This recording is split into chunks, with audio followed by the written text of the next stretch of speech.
স্টেশনে নামা মাত্রই উত্তরে বাতাসের ঝাপটা বুঝিয়ে দিল আজ বেশ ঠান্ডা। আর একটু পরে সূর্য ডুবে যাবে। একেবারে রংচটা বিকেল। স্টেশনে তেমন ভিড় নেই, তেমন নামি দামি জায়গা নয়। আমার শীতকাতুরে সহকর্মী সুকুমার বললে, এটা হনুমান টুপির জায়গা। স্টেশনের বাইরে চা তেলে ভাজার দোকান, সর্ষে তেলের ঝাঁঝালো গন্ধ। সুকুমার বললে, খাঁটি তেল কিন্তু।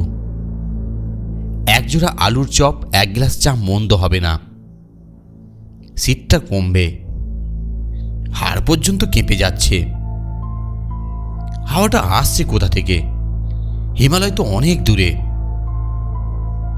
ভাঙাচোরা দোকান, তেমন ছিঁড়ি ছাদ নেই।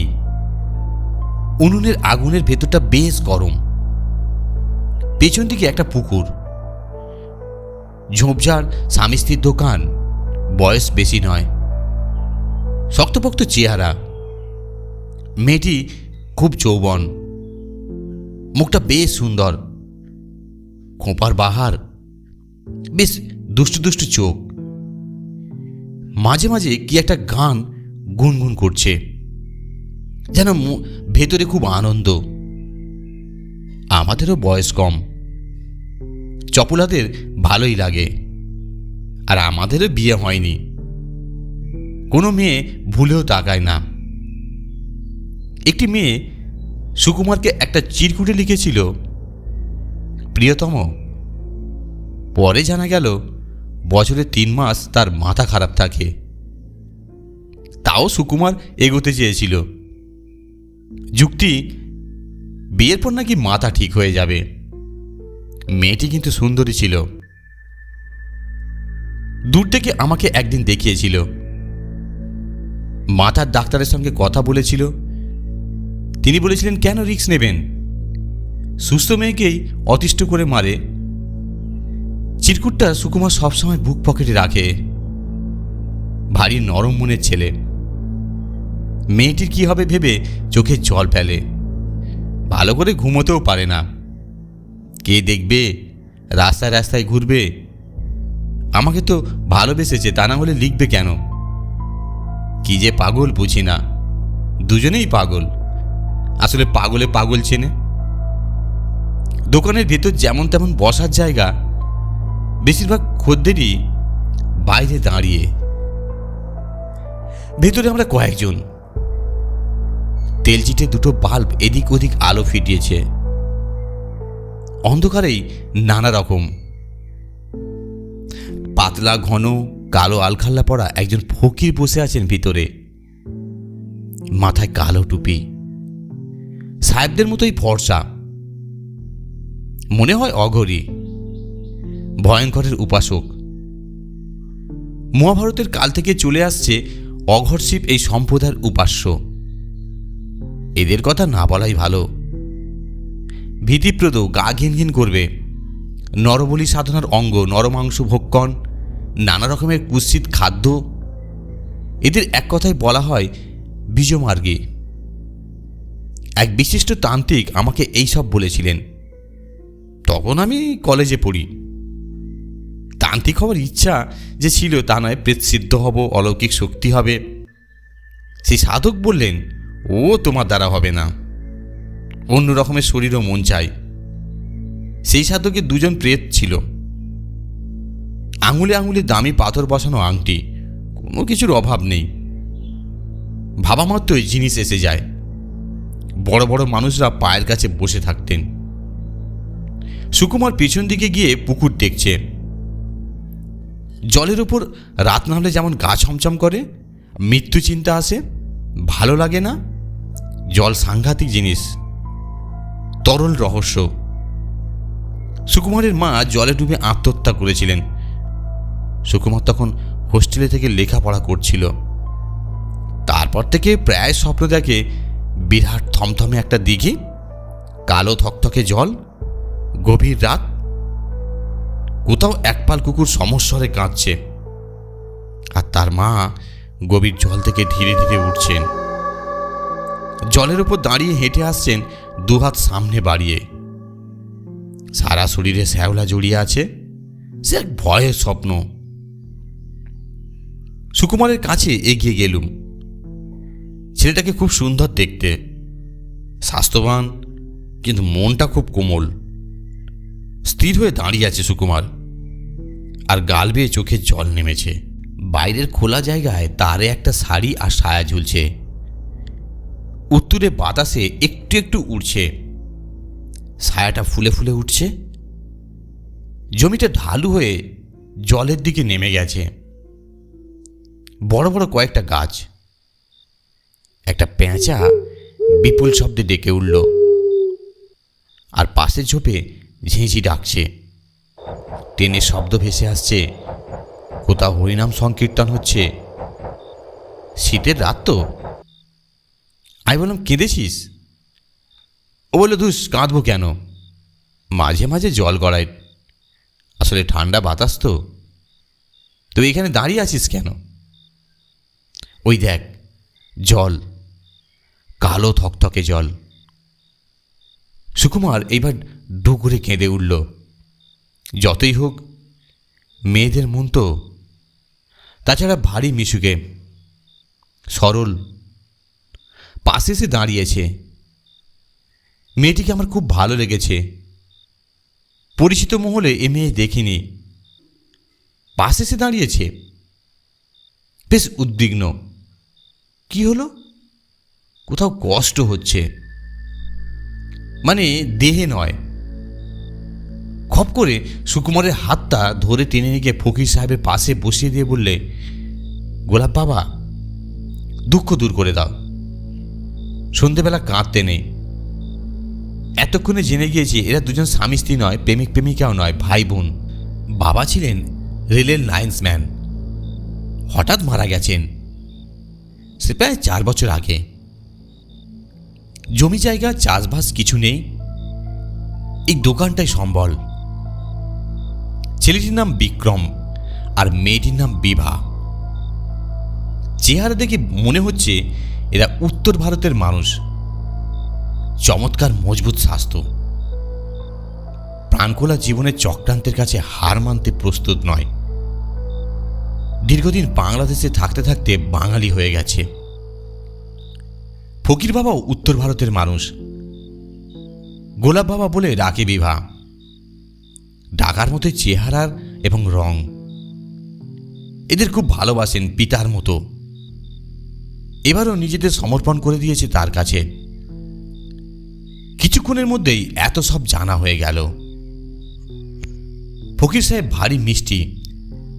ভুল দেখেছি কিনা বলতে পারবো না, তার দু চোখে যেন আলো জ্বলছে, মাঝে মাঝে চমকে উঠছে। কাঁচের আলো পড়লে মনে যেমন মনে হয়।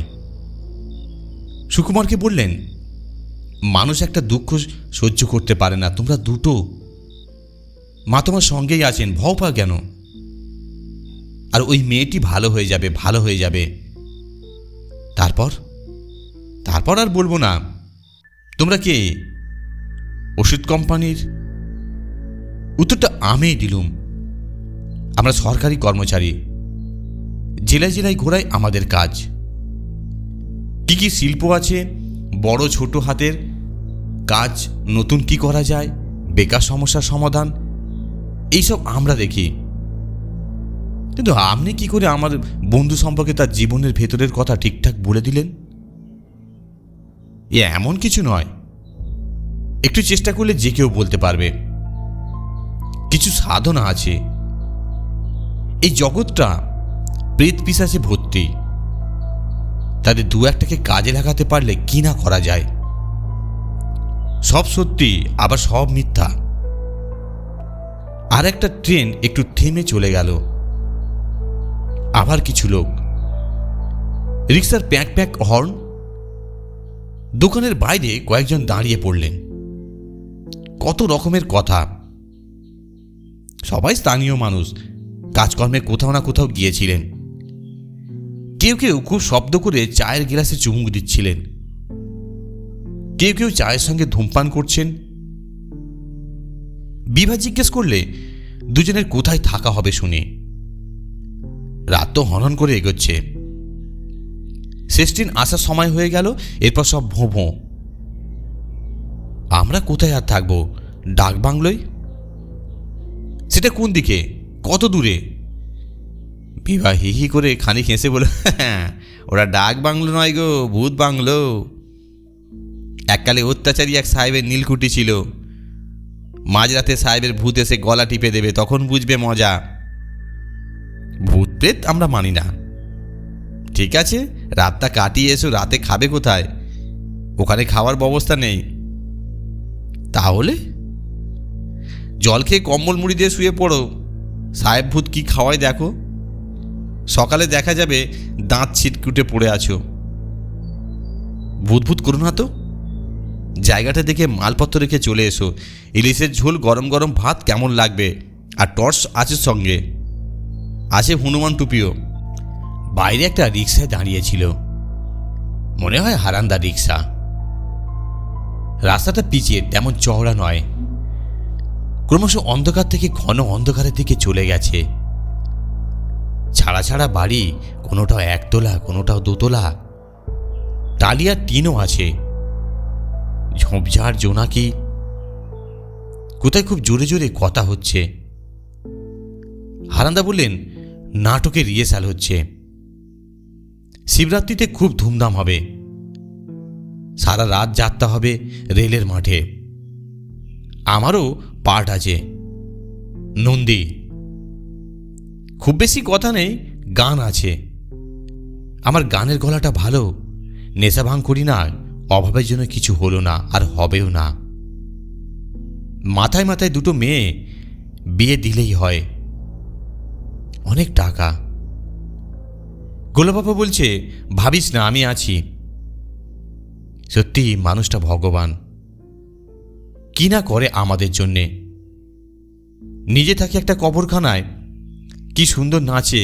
আমি কিন্তু matric pass, first division. Kansai নদীর ধারে পাঁচিল দিয়ে ঘেরা বিশাল একটা কম্পাউন্ড। বিশাল বিশাল গাছ।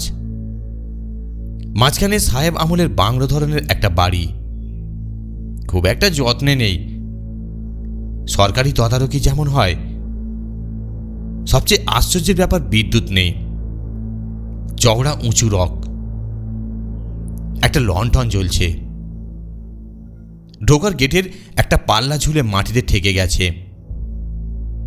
খুব বড় একটা শিমুল গাছের মাথায় বকের এক গাদা ছানা কক কক করে চলছে। চতুর্দিকে খাঁটি অন্ধকার, হিমেল বাতাস, বুনো গন্ধ। অন্ধকার ফুঁড়ে চৌকিদার বেরিয়ে এলেন।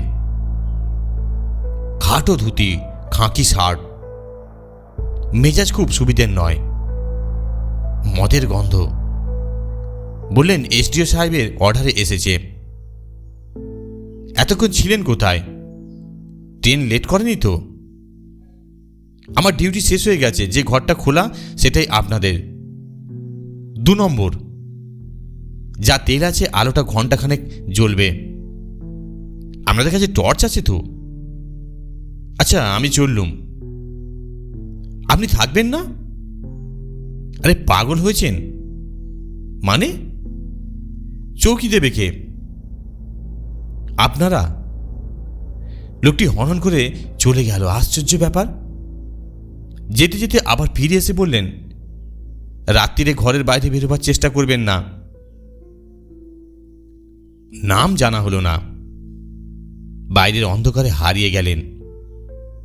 হারান্দা বললেন, আমি এখন কি করি? আপনাদের ফেলে যাই কি করে? কিন্তু যেতেই হবে। সুকুমার বললে, কি হচ্ছে বলো তো? রহস্য রোমাঞ্চ উপন্যাস নাকি? এরপর ঘরে ঢুকলাম। ঘরটা বড়, খুব এলোমেলো। দুপাশে দুটো ফিতে লাগানো খাট। টান টান নয়, এর আগে নিশ্চয়ই মোটা মোটা লোক শুয়ে গেছে। দুটো বেড রোল। কি আছে সেটা খুললে বোঝা যাবে। একটা হ্যারিকেনের আলোয় কতটুকু আর বোঝা যায়। বড় একটা কাঠের টেবিল, দুটো বেড অফ চেয়ার, বোধহয় ইস্ট ইন্ডিয়া কোম্পানির আমলের। জানলা দরজায় একটাও সিট কিনে নেই, সব কাঁচ ভাঙা। পাঁয় পাঁয় করে হাওয়া ঢুকছে। বাথরুমের দরজার একই হাল। কোম্পানির আমলের নিকাশি ব্যবস্থা, সেখানে আবার আর এক কাণ্ড। পিছনের দিকের একটা দরজা, বাইরে থেকে সাফাই কর্মী আসবে, সামনের রকটায় বেড দিয়ে এদিকে চলে এসেছে। বাংলোর পিছন দিক, রকের পরেই জমি, জঙ্গল হয়ে গেছে, গড়িয়ে চলে গেছে পাঁচিলের দিকে। পাঁচিলের পরে কি অবস্থা রাতে বোঝা যাবে না। অনেকটা নিচে বয়ে চলেছে কাঁসাই। শীতকালে জল কম। বাথরুমের পিছনের দরজায় ছিটকিনি নেই, তার মানে যে কেউ এদিক দিয়ে ঢুকে ঘরে চলে আসতে পারে। পরবর্তী অংশের জন্য অপেক্ষা করুন। ততক্ষণ পর্যন্ত আমরা সুস্থ থাকুন, ভালো থাকুন এই কামনাই করি।